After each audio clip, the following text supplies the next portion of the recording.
a woman in your 60s, 70s, or beyond, and you've ever looked in the mirror and thought, I don't feel like myself lately. This is for you. Not because you're doing something wrong, not because you let yourself go, and definitely not because happiness has an expiration date.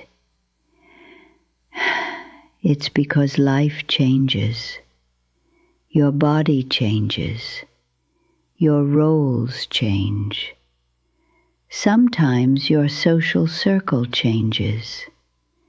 Sometimes your home gets quieter than you expected. And when enough things shift at once, it's easy to start thinking the best part is behind you. But here's what I want you to consider today. Feeling young, happy, and confident again isn't about trying to be who you were at 35.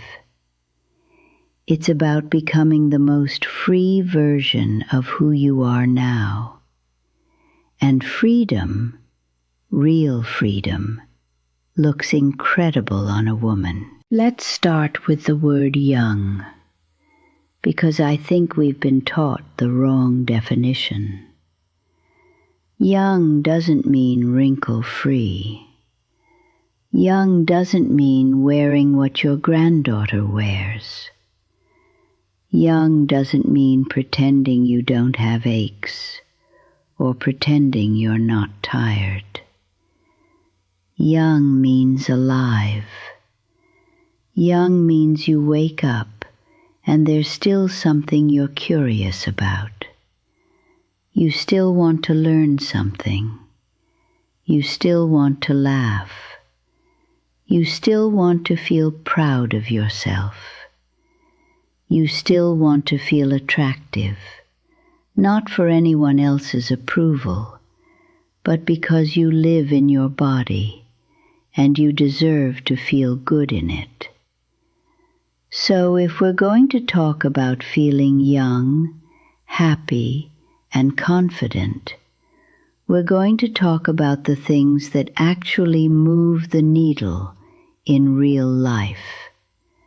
Things you can do even if you're busy, even if you're not feeling motivated, and even if you've tried starting over 100 times before. First, confidence is not something you find. It's something you practice. Most women think confidence arrives when you lose weight, when your hair looks perfect, when you finally get your life together. But confidence doesn't wait for the perfect moment. Confidence is built in small choices that send your brain a message. I can rely on myself. And the fastest way to rebuild that is with one daily promise you keep. Not 10 promises. Not a huge makeover. One. For example, you might decide, every day I will take a 10-minute walk. That's it. No pressure to go fast. No pressure to break a sweat. Just 10 minutes. Even if you walk in circles inside your home. Even if you walk to the mailbox and back.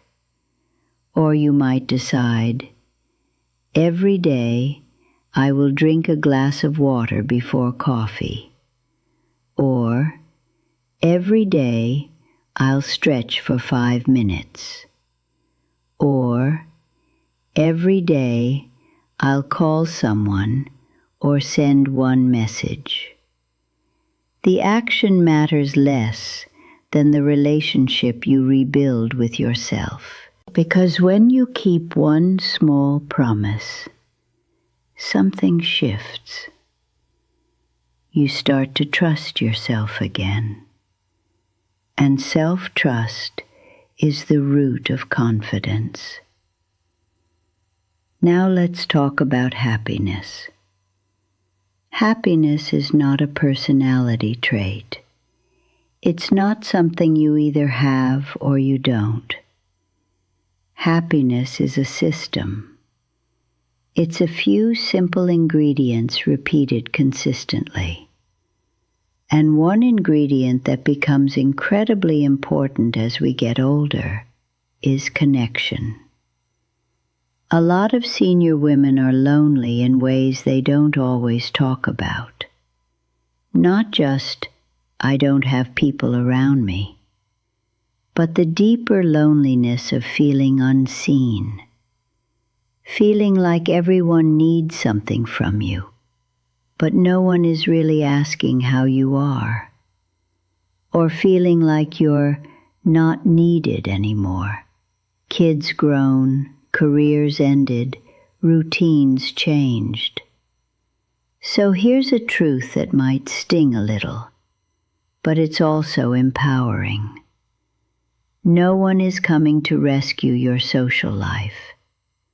And that's good news, because it means you get to build it the way you want now. You don't need 100 friends. You need 2 or 3 real connections you can be honest with. Start small, but start. Pick one person you've been meaning to reach out to. Send a simple message like, I was thinking about you today. How are you really doing? That kind of message opens a door. If you don't have someone like that right now, then go where the kind people go. Library clubs, community centers, volunteer groups, faith groups, walking groups, gardening clubs, even an exercise class designed for seniors. And yes, it might feel awkward at first. It might feel like first day of school. But most women you meet there are hoping someone else will talk to them too. The happiest senior women aren't the ones with perfect lives. They're the ones who don't isolate when life gets hard. Now let's talk about feeling young in your body, because this is where many women either give up or push too hard. Here's the middle path. You don't need punishment. You need partnership. Your body is not your enemy. It's your home. And it has carried you through everything you've lived through. It deserves respect, not criticism. If you want to feel more energetic, more mobile, more comfortable, focus on 2 things first: strength and mobility. Strength is what makes you feel capable. It's what lets you get up from a chair easily, carry groceries, climb steps, travel, play with grandchildren. It's what keeps you independent. Mobility is what makes you feel free. It's how easily your body moves without pain or stiffness. And here's the good news. You can start at any age, truly. If you've never done strength training, don't picture heavy weights and loud music. Picture a sturdy chair, a wall, a light set of dumbbells, or even water bottles. A simple routine could be sit to stand from a chair a few times, wall push-ups, marching in place, gentle rows with a band, and a few stretches for hips, calves, chest, and shoulders. Even 10-15 minutes, 3 times a week, is enough to start seeing changes. And those changes create motivation, not the other way around. Now, I want to say something that not enough people say out loud. If you're dealing with chronic pain, fatigue, menopause changes, or health issues, it's not all in your head. You don't need shame. You need a plan that fits your reality. Sometimes the plan includes talking to your doctor, asking for labs, asking about iron, vitamin D, thyroid, sleep apnea, medications that may be making you tired. Advocating for yourself is a form of confidence, too. Now, let's move to something surprisingly powerful: your appearance.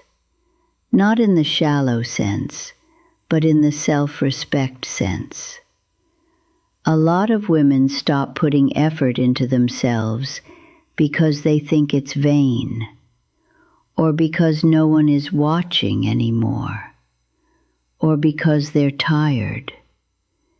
But taking care of your appearance is not about impressing people. It's about signaling to your own brain, I matter. You don't need a whole new wardrobe. You need a few things that fit well and make you feel like you. If you've been wearing clothes that are too big because you want to hide, I want you to try something.